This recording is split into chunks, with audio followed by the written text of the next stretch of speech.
Just take your seeds and dump them in. What's going on, gardeners? Today I'm going to share with you how to check to see if your seed is viable. Maybe you have saved some seed from maybe it's like a jalapeno plant or maybe a tomato plant and so on, and you want to see if it's viable. Or it could be that your seed is also 3 or 4 years old, and it's good to double check just to see if it's worth growing or if you need to buy some new seed.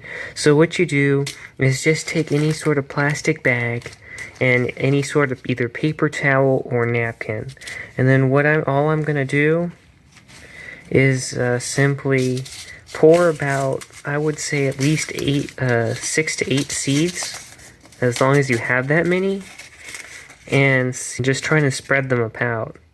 Just make it easier to be able to see, and sprinkle a few seeds. Here I have about 10 seeds personally because I got quite a few. And then all I'll do is moisten this paper towel like so, and then I'll just go ahead and put it right into this bag.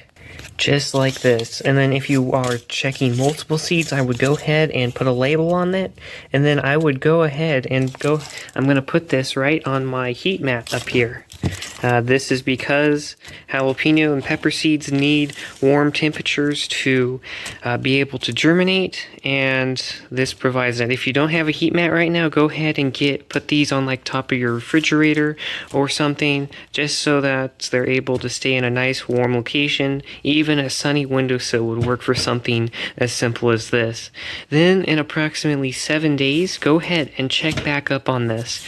If you see, the reason why I do a napkin is because I can see right through. I can see right through the paper towel to see if there are any roots starting to form.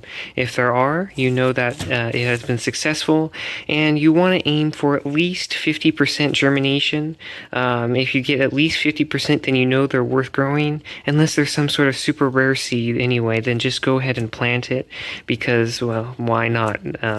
It's better to do something rather than nothing. But this is just a quick step you can take right now before you start your seeds to see if your seeds are viable, or if you need to go out and buy some new ones. You need to check out this video why heat mats are game changers for seed starting. As you can see here, this is an amazing little tool, little mat that you're able to use that will help aid germination and your seedlings to have the most abundant garden. So go ahead and check out that video right now.